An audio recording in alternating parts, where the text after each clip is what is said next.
안녕하세요. 천혜중학교 2학년 학생 여러분. 올해 가정 수업을 맡게 될 이소라 선생님입니다. 우리는 작년에 이어서 여전히 이제 가정 수업을 선생님이랑 같이 하게 됐는데, 선생님은 여러분들이랑 같이 해서 너무 좋은데 현재 코로나19 바이러스로 인해서 이렇게 화면으로 진행하게 돼서 너무 아쉽기도 하고 목소리가 녹음되니까 떨리기도 하는데, 자, 우리 2학년 수업은 그래도 개학 이후에 여러 가지 실습을 진행하려면 개학 전에 진도를, 이제 등교 개학 전에 진도를 빨리빨리 나가두는 게 중요할 것 같아서 선생님 오늘 최대한 빠르게 수업 진행할 거고요. 그 다음에 영상이 최대한 길지 않아지도록 선생님도 노력하도록 하겠습니다. 영상 끝에는 퀴즈를 풀어야 하기 때문에 영상 내용 따로 필기하거나 또는 계속 기록해 두면서 퀴즈 풀 생각하고 있으면 좋겠습니다. 자, 우리 들어가기부터 먼저 볼게요. 지난 휴업 중에 스님이 과제를 냈는데 요거 다 했는지 모르겠어요. 계약하면, 등교 계약하면 요걸로 모든 별 퀴즈 풀 거기 때문에 안 한 친구들은 꼭 미리 해두기 바랍니다. 자, 우리 지난해에 기술과정 1권을 가지고 청소년의 신체 발달, 성적인 발달, 영양소, 식습관 문제, 옷차림, 그림 그리는 것도 하고 쾌적한 주거, 그래서 온도, 습도 와 관련된 것들, 채광과 관련된 것들 다 했었는데 요거 끝에 조금 남았어요. 조금 남은 건 우리 다음에 하기로 하고 오늘은 그 다음 거부터 먼저 나가도록 하겠습니다. 교과서 기술과정 1권 82쪽이고요. 교과서 있으면 열어보면 되고 없다면 선생님이 화면에 띄워주는 거 먼저 보면 됩니다. 자, 목차를 먼저 보면 목차에 1번 1단원, 2단원 우리 벌써 했고요. 3단원 하는 중인데 3단원에 3-2까지 우리가 하고 있었어요. 우리 이번에는 근데 3-3 먼저 하도록 하겠습니다. 82쪽에 안전한 주거생활입니다. 안전한 주거생활의 1번에 보면 자연재해 예방과 대처 방법부터 나오고 있죠. 우리 주변에 재난 재해 상황 뭐가 있어요? 바로 코로나19 바이러스입니다. 세계적으로 바이러스가 확산되면서 우리가 온라인 계약을 진행하고 있는데, 자, 바이러스에 걸리게 되면 발열이나 폐렴, 호흡기 증상, 심하면 사망에까지 이르기 때문에 우리가 미리 조심하기 위해서 마스크도 끼고 손소독제도 뿌리고 이렇게 손도 잘 씻고 한다라는 거죠. 여러분들도 정보를 중간중간 빨리빨리 이렇게 캐치하기 바랍니다. 자, 그러면 재해에는 또 어떤 게 있을까? 여러분들이 생각할 수 있을 만한 것들, 바로 천둥, 번개가 치고 태풍, 토네이도, 홍수가 난다거나 지진이 일어난다거나 쓰나미, 화산 폭발 같은 것들이 여러분들이 생각할 수 있는 것들이 되겠죠. 자, 그래서 오늘의 학습 목표는 바로 자연재해의 특징을 이해하고 집안에서 예방 및 대처하는 방법을 설명할 수 있다가 학습 목표가 되겠습니다. 특히 오늘 배운 내용으로 퀴즈를 풀어야 하기 때문에 중요한 내용은 꼭 간단히 필기를 간단하게 단어만이라도 해두는 게 중요합니다. 자, 그러면 선생님 재난과 재해가 뭐가 달라요? 얘기하는데, 자, 퀴즈. 코로나 바이러스 상황은 재난일까요? 재해일까요? 바로 코로나 바이러스는 우리가 재난으로 구분을 하고 있습니다. 그럼 두 개가 뭐가 달라요? 자연적으로 발생할 수 있는 태풍, 홍수, 호우, 폭풍, 해일, 폭설, 가뭄 또는 지진 등을 우리가 자연재해, 재해라고 많이 하고요. 반대로 사람이 관련하는 화재, 붕괴, 폭발, 교통사고, 환경오염 등 인간의 부주의나 기술상의 문제로 발생하는 걸 우리가 인위, 사람의 의해서 일어나는 재난이라고 많이 얘기합니다. 그래서 재난과 재해는 함께 얘기를 하는 경우가 많지만 의미는 이렇게 차이가 있다라는 거 보면 되겠습니다. 자, 재해 상황이 일어나면 사람들은 어떻게 대처할 것 같나요? 선생님이 책에서 본 내용인데, 재해 상황에서의 세 가지 유형. 1번, 당황해서 가만히 있는다. 이렇게 이제 숨만 멎은 거죠. 이렇게 어떻게 하고 놀라서 가만히 있는 게 70%, 패닉 상태에 빠져서 울게 되는 경우가 15%, 침착하게 행동하는 경우가 10에서 15%, 즉 100명 중에 10명에서 15명 사이만 침착하게 행동한다라는 거죠. 그래서 무의식적으로도 우리가 미리 마음을 먹고 있어야 대처를 잘 할 수 있다라는 거죠. 그래서 미리미리 공부를 하는 이유가 되겠습니다. 오늘 우리 뭐에 대해서 배워볼 거냐? 총 4가지 배워볼 건데요. 요거 4개만 간단하게 의미와 대처 방법, 예방 방법 배워보도록 하겠습니다. 첫 번째 1번 태풍이에요. 태풍.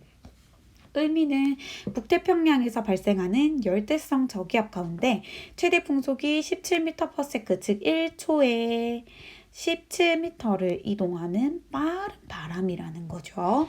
그러면서 폭풍 후 비바람도 같이 동반하게 됩니다. 그래서 사진을 보면 이렇게 우리 주로 여름철에 요렇게 태풍이 오는 거 볼 수 있죠. 움직이는 걸로 보게 되면 이렇게 태풍이 우리나라를 관통하고 있는 모습.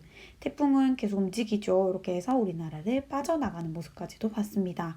실제로 일본에서 태풍으로 방금 차가 날아갈 뻔한 거 봤죠. 바람의 위력이 이만큼이나 강하다라는 거죠. 자, 근데 태풍 경보가 있고 이런 주의보가 있어요. 두 개는 뭐가 다를까? 자, 태풍 주의보와 태풍 경보 둘 중에 뭐가 더 위급한 걸까? 태풍 주의보는 태풍이 24시간에서 36시간 안에 도착할 때, 태풍 경보는 24시간 안에 오늘 안에 태풍 옵니다 할 때 경보를 울리기 때문에 뭐가 더 급한 거? 경보가 더 급하구나 알 수 있겠죠. 자, 태풍이 오면 예방 방법 어떻게 해야 돼요?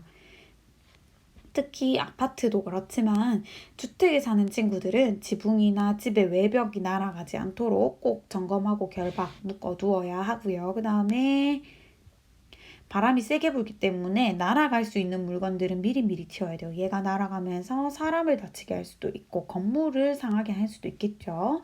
그 다음 세 번째, 센 바람에 창문이 깨질 수도 있기 때문에 창틀에 단단히 고정할 때 우리가 주로 테이프를 많이 쓰죠. 테이프를 붙여 놓으면 산산조각으로 깨지는 것을 방지하기 때문에 이렇게 한 커플 더 강력하게 고정시킬 수 있습니다. 마지막은 이렇게 하수구나 배수구, 여기에 비가 오면 물이 고이고 이렇게 따라서 물이 빠져나가야 되는데 이 상태가 원활하지 않으면 여기 보이죠? 영화 속 한 장면인데 집에 반틈이 물로 이렇게 차는 경우가 발생할 수도 있다는 거죠. 이래서 하수 시스템이 잘 되어 있어야 됩니다.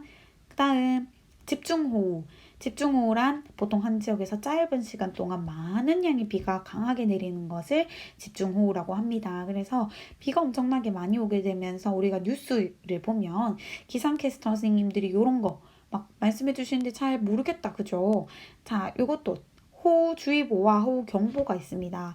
호우주의보 12시간 이내의 강수량이 80mm 이상일 때, 호우경보 강수량이 150mm 이상일 때, 그럼 둘 중에 뭐가 더 급한 거예요? 당연히 경보가 더 급하구나 볼 수 있겠죠. 근데 80mm면 선생님 8cm 아니에요? 8cm 뭐 그냥 고작 이 정도? 이렇게 아니에요? 하지만 실제로 80cm, 아니 80mm 이상 왔을 때의 사진이에요. 이렇게 도로가 물에 잠기고 차가 침수되는 현상이 일어날 수 있을 정도로 많은 양의 비라는 겁니다. 그러면 태풍이나 집중호우가 오면 어떻게 대처해야 될까요? 당연히 정전에 대비해서 손전등이나 양초, 창문 유리창에 비닐 테이핑 해두고 요 근처는 가지 않는 게 좋아요. 요게 깨지거나 무너지면서 떨어지면 근처에 있는 사람들이 다치게 될 수도 있겠죠. 그 다음에 기상예보 상황을 계속 들으면서 대피해야 하는 상황인지 아니면 이제 집에서 지켜봐도 되는 상황인지 봐야 된다라는 겁니다. 자, 그럼 우리 벌써 2개 다 했어요. 남은 거 2개밖에 없습니다. 지진이에요. 지진. 우리 흔히 알고 있죠. 땅이 흔들리는 거. 왜? 급격한 지구지각 변동으로 인해서 땅이 흔들리는 것을 얘기합니다. 다음 영상 하나 보여줄 건데 이거 포항에 5.4 지진이 일어났을 때의 뉴스 CCTV 영상입니다. 5.4 이렇게 건물 외벽이 무너지고 CCTV가 이렇게 흔들릴 정도로 굉장히 강력한 흔들림이었다라는 거죠.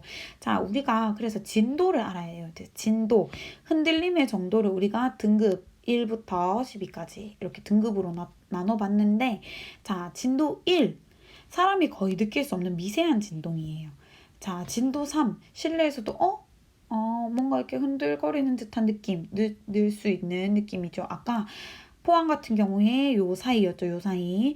거의 모든 사람들이 흔들림을 느끼면서 그릇이나 창문이 깨지기도 한대요. 진도 6, 모든 사람들이 지진을 느끼는 상황이 된다는 거죠. 진도 10이 되면 땅이 갈라지고 기차 선로가 휘어지면 진도 12가 되면 땅이 표면에서 막 이렇게 흔들거리는 것도 보일 정도가 된다라고 하니까 굉장히 위험하죠. 그래서 규모 지진이 일어난 그 당시에 여기 장소의 에너지 크기인데요. 진도는 규모 여기 일어난 데서 멀어지면 멀어질수록 진도는 작아지게 된다라는 거는 당연한 얘기겠죠. 자, 지진이 근데 일어났어. 그럼 바다 근처에 있어요. 이만큼 높은 파도가 칠 수 있다라는 거죠. 근데 여기 영화의 한 장면인데 이 배들이 이 파도를 향해서 막 가고 있어요. 왜 가고 있을까? 이 파도가 해안가에 와서 부딪히게 되고 파도가 깨지게 되면 이렇게 엄청난 파괴력을 일으킬 수 있기 때문에 아까 그 이제 배들은 이 파도가 부서지기 전에 먼저 타고 올라가려고 막 가는 장면이었습니다. 물론 영화의 한 장면이에요. 자, 지진 같은 경우에 예측하기 어렵지만 평소에 대비를 잘 해야 된다는 거죠. 그래서 지진에 대비하는 방법, 예방 방법 1. 깨질 물건은 미리 치워두는 게 좋겠죠. 그 다음 두 번째, 전문가로부터 집이 버틸 수 있는 집인지 봐야 되겠고요. 그 다음 대피할 때는 어떻게 이 그림을 보고 한번 배워봅시다. 자, 그림에서 눈에 띄는 거 1번 뭐예요? 바로 이거죠. 그 다음 2번 나가네. 3번 뭔가를 끄고 있네. 자, 요거 한번 보도록 하겠습니다. 대피 요령 제일 중요한 거 쿠션이나 베개 등으로 머리를 감싸고 책장 밑으로 들어가야 된다라는 거예요. 왜? 일본 코페 지진 당시 사망 원인을 보니까 가구나 가전제품의 충돌로 인해서 사망하는 경우가 46%, 건물 붕괴는 생각보다 이제 가구 이런 충돌에 의한 사망보다는 적었다라는 거죠. 그 다음 두 번째, 전기나 가스 밸브 등을 꺼서 아까 그 사람이 뭐 하는 거였어요? 왼쪽에 아저씨가 밸브 끄는 중이었죠. 전기 끄는 중이었죠. 불 나지 않도록. 그 다음에 문이 뒤틀리면 갇히게 되니까 문을 열게 되는데 막 흔들리는데 문 어떻게 열어요? 바로 이제 멈추게 되면 밖으로 대비를 해야 되겠죠. 엘리베이터 대신에 계단을 이용해야 되고 위험한 시설보다는 평지로 이동을 해야 되겠습니다. 마지막 폭설입니다. 폭설 시간당 3-4cm 이상의 눈이 20cm 이상 집중적으로 내리는 현상을 폭설이라고 하는데 대설주의보, 대설경보 24시간 이내의 눈이 5cm 이상, 24시간 이내의 눈이 20cm 이상 되면 대설경보가 나타나는데 5cm? 우리 대구에서도 흔히 눈 많이 오는 날 볼 수 있는 풍경이죠. 이 정도가 5.3cm예요. 도로가 혼잡해질 수 있죠. 자, 그 다음 여기 제주도의 모습인데요. 제주도의 제설 차량이 이렇게 눈을 밖으로 밀어내고 있죠. 이 경우 몇 cm? 20cm예요. 그러면 80cm는 요만큼. 이게 바로 80cm. 사람이 뭐 이렇게 잠길 정도의 높이가 된다라는 거죠. 그래서 우리가 마지막으로 한파는 기온이 떨어지는 거죠. 그러면서 이제 보일러나 수도관 등이 얼면서 실내에 보일러 공급이 잘 안 되면 저체온 등에 빠질 수도 있다라는 겁니다. 자, 그래서 한파주의보와 한파경보, 전날보다 기온이 10도, 최저 기온이 12도 이상, 2일 이상, 아침 최저 기온이 전날보다 15도, 아침 최저 기온이 영하 15도 이상으로 2일 이상 지속될 경우 우리가 주의보를 내리고 됩니다. 예방 방법은요. 수도관 보일러를 헌옷으로 감싸서 얼지 않게 하고 창문이나 문틈 사이를 잘 막아서 바람이 안 들어오게, 그 다음에 눈이 많이 올 경우 눈을 치울 만한 삽이나 염화, 칼슘 등을 구비를 해둬야 됩니다. 그래서 실제로 눈이 오게 되면 담장 위에 눈을 수시로 치워줘야 이 눈의 무게로 인해서 무너지는 거를 방지할 수 있고요. 그 다음에 빙판길에도 염화칼슘을 뿌려주면 염화칼슘이 눈의 습기를 제거해서 눈을 녹이게 됩니다. 그 다음에 실내에서도 따뜻하게 입어서 체온을 유지하는 게 중요하겠죠. 오늘 배운 내용 이렇게 4가지 배웠고요. 자연재해란 이런 거구나. 그 다음에 재난이란 이런 거구나 배웠습니다. 그래서 요거에 대한 알림 경보나 정의, 예방, 대처 방법 배웠죠. 자, 강의를 다 들었으면 다음에 이어지는 링크를 눌러서 퀴즈를 꼭 풀어보도록 하고 목표는 80점 여러 번 도전해도 됩니다. 다음 시간에는 집안에서 일어나는 안전사고에 대해서 배워보도록 하겠습니다. 감사합니다.